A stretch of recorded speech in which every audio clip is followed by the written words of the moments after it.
আচ্ছা, আউযুবিল্লাহি মিনাশ শাইতানির রাজিম। বিসমিল্লাহির রহমানির রহিম। রাব্বি ইশরাহ লি সাদরি ওয়া ইয়াসসির লি আমরি ওয়াহলুল উকদাতাম মিন লিসানি ইয়াফকাহু কওলি। আপুরা, আমরা মুসা আলাইহিস সালামের কাহিনী বলছিলাম এবং আমরা বলেছি যে উনি যখন ইয়াং বয়সে পৌঁছলেন, এখনো উনি ফেরাউনের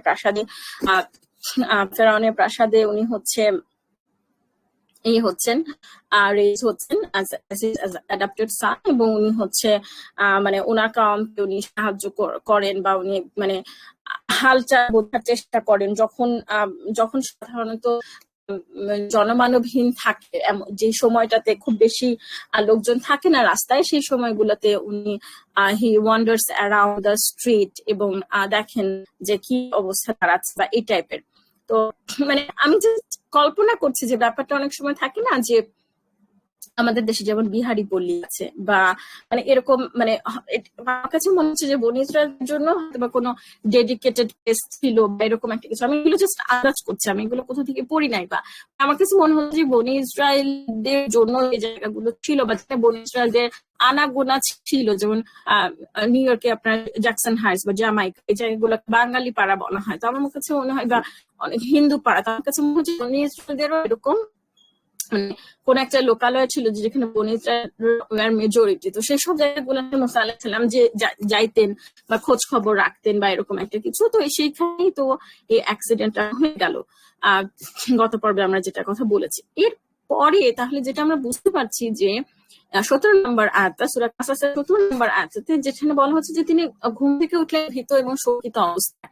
তার মানে হচ্ছে যে এটা আর কেউ জানে না, যাকে উনি বনি ইসরায়েলকে সাহায্য করতে গিয়ে উনি ভুল করে মিশরীয়কে মেরে ফেলেছেন, সেটাই সেই একমাত্র সাক্ষী ছিল এই হত্যাকাণ্ডের। হত্যাকাণ্ডটি যে মুসা আলাইহিস সালাম করছিলেন এটা আর কোনো সাক্ষী ছিল না, কিন্তু জিনিসটার অনেক মিডিয়া অ্যাটেনশন পেয়েছে। মানে তখন একজন মিশরীয়কে একজন নন ব্যক্তি হত্যা করেছে, এটা কোনো একটা নর্মাল ব্যাপার ছিল না। তো আমরা বুঝতে পারছি এটা নিয়ে প্রচুর হিউকিউ হচ্ছে, তদন্ত কমিটি গঠন করা হয়েছে, হয়তো বা মানে মারাত্মকভাবে খোঁজার চেষ্টা করা হচ্ছে যে কে সেই ব্যক্তি যে মিশরীয়কে হত্যা করেছে। মুসা আলাইহিস সালাম ভীত এবং শঙ্কিত অবস্থায় উঠলেন, কারণ হচ্ছে যে উনি ভয় পাচ্ছেন যে এই বুঝি বের হয়ে যাবে উনি হচ্ছে হত্যা করেছেন।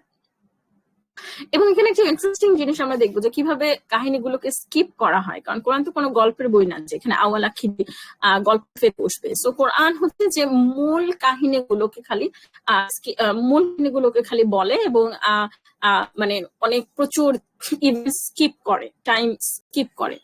তো আমরা দেখেছি যে মুসা আলাইহিস সালাম এর মায়ের কাছে ওনাকে ফিরিয়ে দেওয়া হলো, এখান থেকে পরের আয়াতে চলে যাওয়া হচ্ছে যে এরপর সে যখন যৌবনে পদার্পণ করলো, এই টাইপের। এখন এখানে যেটা যে এবং আগের ঘটনার সাথে একটা ডিফারেন্স হচ্ছে, আগে ঘটনার সময় মেনশন করা হচ্ছিল যে ওটা এমন একটা সময় ছিল যখন কোনো জনকোলাহল ওখানে ছিল না, মানে কোনো ভিড় ভাট্টা ছিল আর কেউ ছিল না, এটা মেনশন করা হচ্ছে কোরআন। কিন্তু পরে এই ঘটনার সময় কিন্তু এরকম কিছু মেনশন করা হচ্ছে না। তার মানে হচ্ছে যে এটা একটা ওপেন প্লেস ছিল যেখানে আরো অনেক মানুষজন ছিল। তো তাহলে মুসা আলাইহিস আবার বের হলেন, হয়তো মানে উনি বোঝার চেষ্টা করছেন যে কেউ বুঝে গেছে কিনা যে উনি হত্যা করেছেন বা কিছু। এমন সময় এরপরে উনি দেখলেন যে সেই গতকালকের লোকটা আবার কোন একটা ঝামেলা করতেছে। তো তখন উনি হচ্ছে এইবার বুঝতে পারলেন যে উনি আসলে দুইটা ভুল করেছেন। একটা হচ্ছে যে উনি ভুল করে তো হত্যা করেছেন, আরেকটা হচ্ছে যে উনি আসলে যে ঝামেলা হচ্ছে উনি তাকে নির্দোষ ভেবেছিলেন, মানে বনিসটাকে নির্দোষ ভেবেছিলেন যে অ্যাজ ইউজুয়াল মিশরীয়টাই নিশ্চয়ই কোনো অত্যাচার করছে বনি ইসরায়েলের উপরে। কিন্তু এইবার উনি বুঝলেন যে না, এই বনি ইসরায়েলের লোকটাই আসলে ঝামেলা কালপ্রিট, মেইন কালপ্রিট। তো তখন উনি হচ্ছে তাকে শাস্তি করতে ধরলেন। তখন সে বললো যে গতকালকে তুমি যেমন এক ব্যক্তিকে হত্যা করেছিলে সেরকম আমাকেও হত্যা করতে চাও। তার মানে হচ্ছে সে কি করলো যে সে ডিসক্লোজ করে দিল যে গতকালকের হত্যাটা আসলে মুসা আলাইহিস সালাম করেছিলেন। মুসা আলাইহিস সালাম করেছিলেন। এখন এইখানে আপুরা আমাদের অনেকগুলো লাইফ লেসন আছে। প্রথম হচ্ছে এই লোকটা যেটা করলো সেটা কিন্তু একটা স্ট্র্যাটেজি, এটা একটা ভিকটিম রোল প্লেইং, এবং বলা হচ্ছে অনেক সময় offence is the best defence. তো সে আসলে কি করলো, সে মুসা আলাইহিস সালামের একটা উইক পয়েন্ট প্রকাশ করে দিয়ে সে অ্যাটেনশন চেঞ্জ করে দিল, পাবলিক অ্যাটেনশন।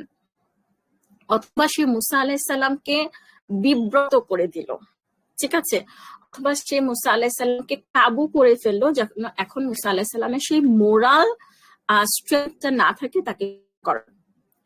এখন এই জিনিসটা, এই হিউম্যান বিহেভিয়ারের ব্যাপার, এই ক্রিমিনালদের এই সাইকোলজির ব্যাপারে আমাদেরকে অ্যাওয়্যার হতে হবে, ঠিক আছে। আমরা হয়তো বা কাউকে দাওয়াতি কাজ করতে যাচ্ছি, হয়তো বা কোনো নাসিহা করতে যাচ্ছি, তাহলে এরকম হবে যে ওই লোকটা নিজেকে শুধরানোর বদলে সে আমার একটা উইক পয়েন্ট তুলে খুঁজি করবে, সে আমার একটা কোনো অতি পাপের কথা বা কোনো একটা সংবেদনশীলতার কোনো কিছুর কথা সে সবাইকে বলে বেরিয়ে সে অ্যাটেনশন তার পাপের দিক থেকে, তার ভুলের দিক থেকে আমার ভুলের দিকে নিয়ে যাবে, ঠিক আছে।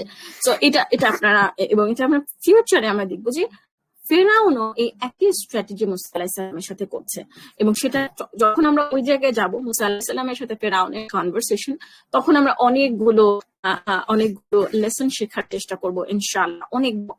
অনেকগুলো অডিও হবে মুসা আলাইহিসসালামের সাথে ফেরাউনের কনভারসেশনে যখন আমরা পৌঁছাবো ইনশাআল্লাহ। তো এখন তাহলে কি হলো যে এই লোকটার মাধ্যমে সবাই জেনে গেল যে গতকের হত্যাটা আসলে মুসা আলাইহিসসালাম করেছিলেন, এবং এই লোকটা যে আচরণ ছিল মুসা আলাইহিসসালামের সাথে সেটাকে বলা যায় কৃতঘ্নতা, কিন্তু অকৃতজ্ঞতা না, এটা ছিল কৃতজ্ঞতা। আমরা আশা করি আপনারা সবাই ডিফারেন্স বুঝতে পারেন যে অকৃতজ্ঞতা হচ্ছে আমি জাস্ট আপনি আমাকে যে করেছেন সেটাকে বেমালুম অস্বীকার করলাম, কিন্তু কৃতজ্ঞতা হচ্ছে যে আমাকে সাহায্য করেছে আমি উল্টা তাকে আরো ক্ষতি করলাম, ঠিক আছে।